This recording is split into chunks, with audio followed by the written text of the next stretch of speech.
कहते हैं गीता के 7वें अध्याय, अर्जुन मेरी विभूति तो तू देख, मेरा ऐश्वर्य देख, समस्त विश्व के रूप में प्रकट होते हुए भी मैं विश्व से परे हूं। यानी जो दृश्य दिखाई दे रहा है ये परमात्मा स्वरूप होते हुए भी इतना ही परमात्मा नहीं है।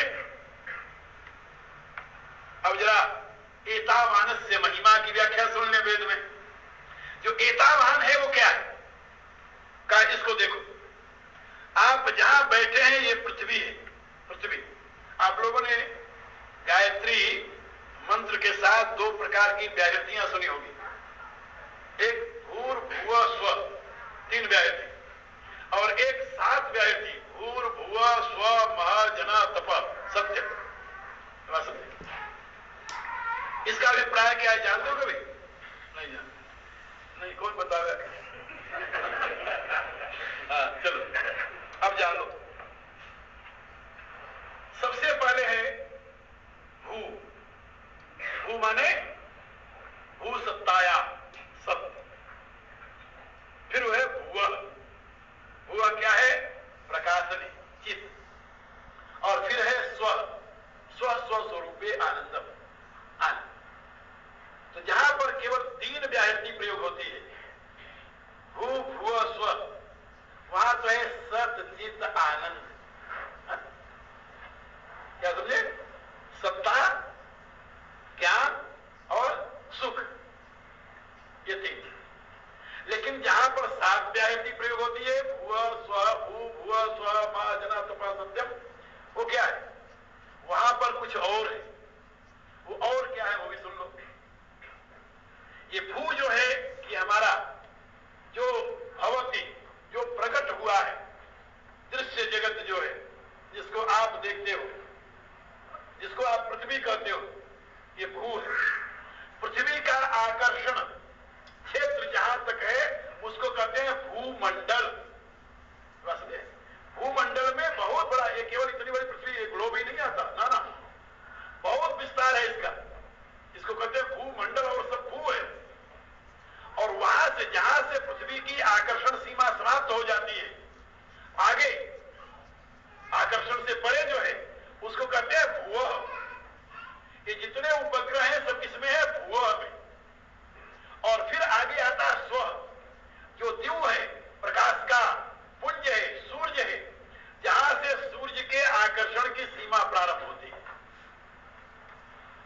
जहां से पृथ्वी के आकर्षण की सीमा का अंत है वहां तक भू है। जहां से सूर्य के आकर्षण की सीमा प्रारंभ होती है वो स्व है। और भू और स्व के बीच का जो है, जहां न पृथ्वी का आकर्षण है न सूर्य का आकर्षण है, उसको कहते हैं अंतरिक्ष। उसको क्या कहते हैं? भुव। तो भू, भुव और स्व। अब भू भुव में कौन है? जहां पृथ्वी का आकर्षण नहीं है, सूर्य का भी आकर्षण नहीं है। अंतरिक्ष में जो कुछ है कि जितने उपग्रह है ना, इस पृथ्वी का उपग्रह कौन सा है? चंद्रमा जो दिखाई देता है, चंद्रमा देखते हो, ये उसमें हुआ। और आगे द्यू है सूर्य। अब सूर्य से परे जहां तक सूर्य का आकर्षण क्षेत्र है वहां तक है स्व। और जहां सूर्य से परे, सूर्य जिसका अंग है उसको हमारा क्या कहते हैं? पारमेष्ठी। सूर्य से परे जो है वो पारमेष्ठी है। और पारमेष्ठी को क्या कहा गया है? जनः। तो जहां से सूर्य की सीमा खत्म होती है और आगे अंतरिक्ष आता है उसको कहते हैं महा। और जहां से पारमेष्ठी की सीमा प्रारंभ होती है, तो सूर्य और पारमेष्ठी के मध्य का स्थान कहा जाता है महा। वो अंतरिक्ष जो है उसको महा कहते हैं। वो महा जो है वो सोमलोक है। सोमलोक सूर्य का आधार बनता है, सूर्य का ईंधन बनता है, सूर्य के अस्तित्व का आधार बनता है। तैतरीय उपनिषद में इसकी व्याख्या है विशेष करके, वो महा है। तो भूर भुव स्व और मह। मह स्पेस है, अंतरिक्ष है। और मह के आगे फिर है जन। जन माने पारमेष्ठी। ये पारमेष्ठी जो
अलग अलग लोक। और इनसे पूर्ण जो सप्त व्याहृतियों का आधार बना, यानी भुआ से लेकर के सत्यम तक, जरा कल्पना कीजिए, इतना ब्रह्मांड नहीं है, ये तो एक ब्रह्मांड की बात हुई, एक ब्रह्मांड।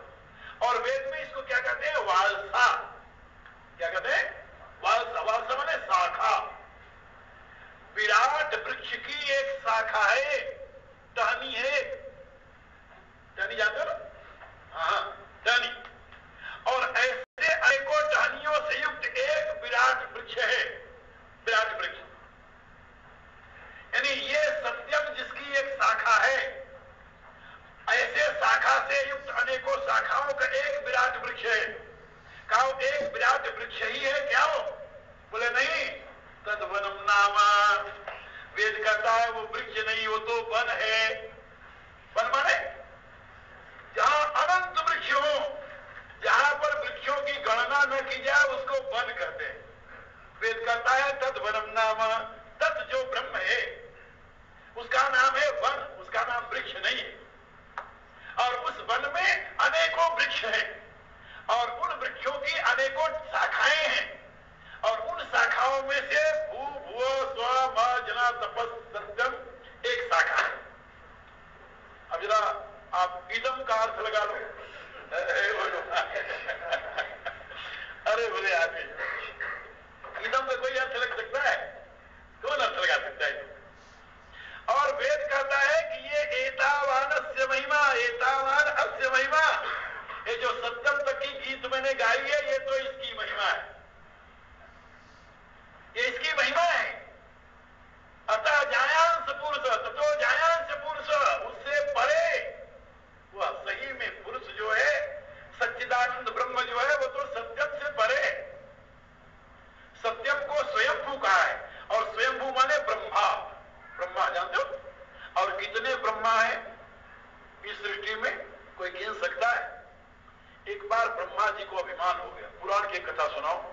ब्रह्मा जी को अभिमान हो गया कि मैं दुनिया की सृष्टि करूं और पूजा हो शंकर और विष्णु की, हमें कोई पूछता ही नहीं। तो कहा मैं सृष्टि यदि बंद कर दूं तो फिर कौन पूजेगा? जब सृष्टि नहीं होगी तो पूजेगा कौन? तो उन्होंने जाकर श्रीमन नारायण के चरणों में प्रणाम किया। भगवान ने कहा कहिए जी ब्रह्मदेव कैसे आए? कहा महाराज बहुत काम करते करते थक गया। कहा फिर क्या चाहिए? कहा रिटायरमेंट। अंतर्यामी सबके हृदय की जानने वाले भगवान मुस्कुराए। कहा बहुत अच्छी बात, चलो आपको हम रिटायरमेंट दे देंगे। कब से आप छुट्टी पर जाना चाहते हो भाई?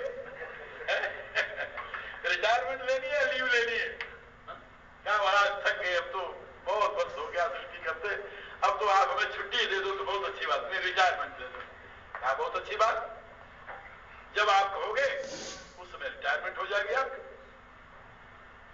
ब्रह्मा जी आश्वासन पाकर वो सोचते थे कहेंगे कि नहीं नहीं अभी आप काम करो, अभी कोई ब्रह्मा दूसरा नहीं है, कौन काम करेगा? आ दिया। लेकिन वहां कौन पूछे, वहां से चल दिए। भगवान ने कहा, तो सोचने लगे ये तो हम जो सोचते तो बात हुई नहीं, अब क्या किया जाए? और जब बाहर जा रहे थे देखा तो कई विचित्र प्राणी, ऊंट जैसे क्या होता, ऊंट जैसे विचित्र प्राणी, और उसमें इधर भी भरे इधर भी भरे। देखा ये तो विचित्र प्राणी है, इनको तो मैंने कभी रचा नहीं, और इसमें है क्या भरा था? तो उन्होंने पूछा, जो आ रहा था, तो उन्होंने पूछा कि भाई तुम लोग कहां से आ रहे हो? तो उन्होंने कहा कि हम दूसरे ब्रह्मांड से आ रहे हैं। ब्रह्मांड से? बोले कहा इसमें क्या? कहा कई ब्रह्मांडों से हम विभिन्न प्रकार के ब्रह्मा लेकर के आ रहे हैं। कहा इनको क्या करोगे? कहा कि इस ब्रह्मांड के जो ब्रह्मा है वो रिटायर होना चाहते हैं। भगवान ने कहा है तो उनके आदेश से ये अनेकों ब्रह्मा ले आ रहे हैं, तो जो भगवान को प्रिय होगा वो इस ब्रह्मा की जगह पर बैठा देंगे, बाकी हम लेकर चले जाएंगे। ब्रह्मा ने कहा है, हम तो सोचते थे कि मेरे सिवा और कोई है नहीं, या तो ऊंट लगे चले। ब्रह्मा जी लौट कर गए प्रभु के चरणों में। प्रभु मुस्कुराते हुए पूछा क्या बात है? अरे कहा भगवान हमें कोई छुट्टी नहीं, हम जाए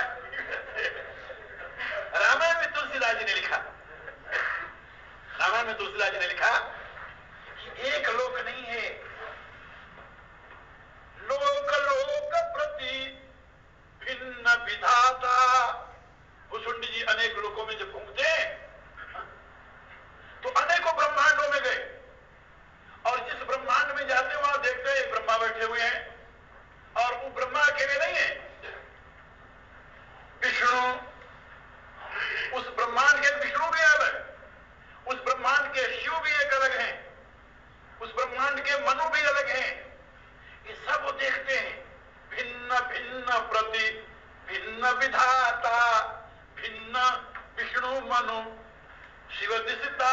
अलग अलग ब्रह्मांडों के दिक्पाल भी अलग अलग है। और देख रहे प्रति ब्रह्मांड राम अवतारा देखूं बाल विनोद अपारा। और एक ब्रह्मांड में एक से ही ब्रह्मा है, बोले नहीं, एक से ब्रह्मा नहीं है। सब प्रपंचतः आ नहीं आना। हर एक ब्रह्मांड का प्रपंच अलग प्रकार का है। कहीं 4 मुख वाले ब्रह्मा है, कहीं 8 मुख वाले ब्रह्मा है, कहीं 16 मुख वाले ब्रह्मा है। बड़ी विचित्र सृष्टि है। हाँ, लेकिन तुलसीदास लिखते हैं, भुषुंड जी कहते हैं कि मैं हर एक भुवन में घूमा, सब सृष्टि तो हमें विचित्र दिखाई दी, लेकिन राम न देखे आन। लेकिन हर एक ब्रह्मांड में राम वही मिले। ब्रह्म तो वही है, ब्रह्म तो कहीं अलग होगा नहीं। ब्रह्मा अनेक हो सकते हैं, ब्रह्म तो एक है। तो रामायण का जो राम है वो वेद का ब्रह्म है, ये बात याद रखो। तो ये मैं आप लोगों को बता रहा था कि अनंत ब्रह्मांड है। भगवान राम अपनी मां को जब दिखा रहे हैं, दिखरावा मातहि निज अद्भुत रूप अखंड रोम रोम में लागे कोटि कोटि ब्रह्मांड। एक एक रोए में करोड़ों करोड़ों ब्रह्मांड लुटक रहे हैं। और हर एक ब्रह्मांड का एक ब्रह्मा है। पार्वती जी नहीं, सती जी। सती को जब मोह होता है तो वो जब राम की परीक्षा लेकर के लौटती हैं, जब उनको होश आती है कि मैंने गलती की, तो जाना राम सती दुख पावा निज प्रभाव कछु प्रगट जनावा। तो प्रभु ने देखा कि सती को बड़ा दुख हुआ है, इसलिए मैं थोड़ी सी अपनी महिमा, अपना प्रभाव, बात हो रही है, मैं थोड़ा अपनी महिमा दिखाऊं इनको। तो सती देखने लगी। सती दीख आगे मग जाता। आगे आगे देखा, कौन जा रहा है? कहा सोई रघुबर सोई लक्ष्मण सीता। वही राम, वही लक्ष्मण, वही सीता आगे आगे जा रहे। सोचने लगे ये क्या देखे। फिर चितवा पाछे प्रभु देखा सहित बंधु सिय सुंदर देखा। जहां चितवई तह प्रभु आसीना। जहां सती की दृष्टि जा रही वही राम दिखाई दे रहे। और राम अकेले नहीं है, लक्ष्मण और सीता के संग। देख करके सती घबरा गई। ये देखा सती विधात्री इंदिरा देखी अमित अनूप। जही जही वेश आजाद शिव तेही तेही तनु अनुरूप। तो देखा कि एक सती नहीं, उनके जैसी अनेकों सतियां हैं जो प्रभु की सेवा कर रही, अनेकों लक्ष्मी है जो उनकी सेवा कर रही, अनेकों वहां पर ब्रह्माणी है जो सेवा कर रही है। क्योंकि उपजई जासु अंशते नाना शंभु विरंच विष्णु भगवाना। उस ब्रह्म के अंश से अनेकों ब्रह्मा, अनेकों विष्णु, अनेकों शिव उत्पन्न होते हैं। और उपजई जासु